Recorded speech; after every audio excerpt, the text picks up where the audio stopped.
Assalamualaikum warahmatullahi wabarakatuh. Bertemu kembali di channel YouTube saya.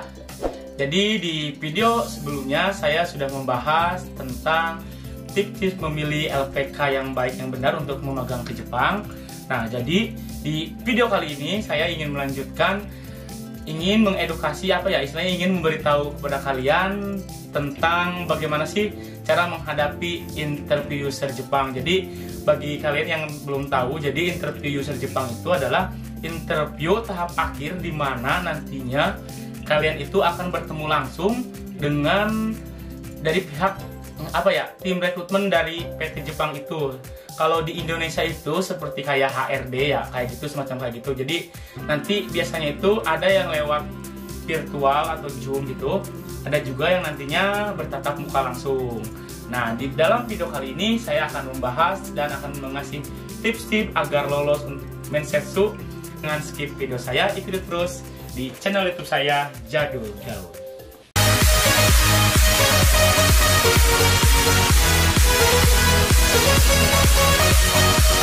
Nah, untuk tips yang pertama dari saya, usahakan ketika kalian interview nanti dengan orang Jepang, baik melalui Zoom ataupun berhadapan langsung bertatap muka dengan orang Jepangnya, usahakan badan kalian itu harus tegap. Jadi kalau cewek itu kayak sikap duduk sempurna, cewek dan cowok sama maksudnya.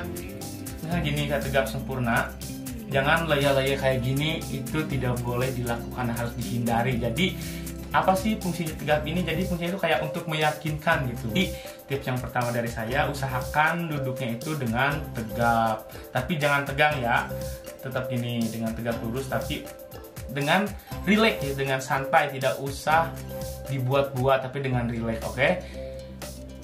Jadi seperti itu.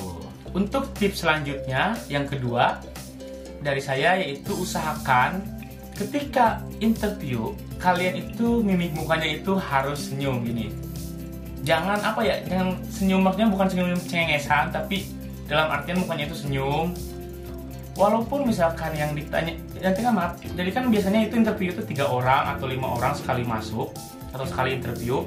Nah, misalkan kalian nomor 1, yang ditanya itu nomor 3. Walaupun yang ditanya nomor 3, usahakan wajah kalian itu tetap fokus ke arah pandangan yang sedang menginterview kalian. Itu kayak tim rekrutmennya dengan muka senyum gitu, mukanya senyum, jangan cemberut, jangan datar, istilahnya kayak senyum gitu. Karena orang Jepang rata-rata suka dengan orang yang ramah-ramah, jadi seperti itu.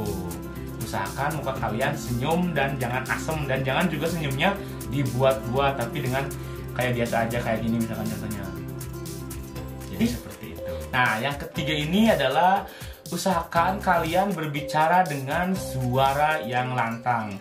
Jadi lantang di sini itu artikulasinya itu jelas ya. Jadi artikulasinya itu jelas, bukan kayak teriak-teriak gak jelas, tapi kayak penuh semangat gitu.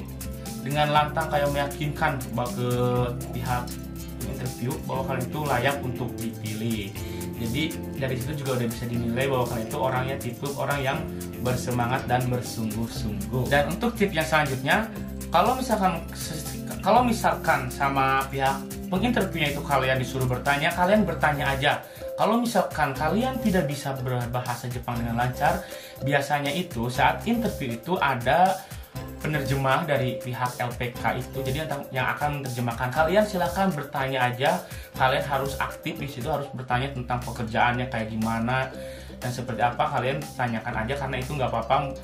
Karena menurut saya itu adalah hal kayak semacam nilai plus gitu untuk buat orang yang menginterview itu, bahwa anak ini aktif gitu. Aktif itu dalam artian misalnya nggak pendiam gitu, jadi ini banyak aktif bicara dan lain-lain, jadi seperti itu. Jadi menandakan bahwa kalian itu juga bersemangat. Nah, mungkin yang terakhir ini adalah usahakan, ini adalah yang paling wajib karena orang Jepang itu sangat mematuhi peraturan dalam manajemen waktu. Usahakan kalian jangan telat saat menghadapi interview user nanti. Karena kenapa saya bilang seperti ini?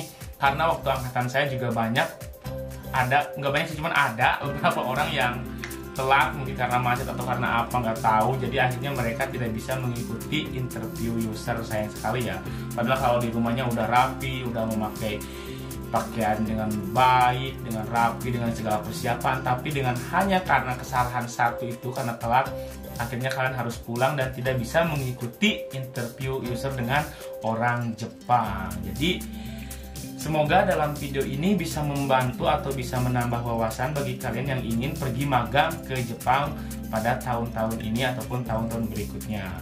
Terima kasih telah menonton video saya dari awal hingga akhir, dan jangan lupa terus saksikan video saya yang lainnya di channel YouTube saya, dan jangan lupa tekan tombol subscribe, like, dan komen. Terima kasih. Wassalamualaikum warahmatullahi wabarakatuh. Sampai jumpa.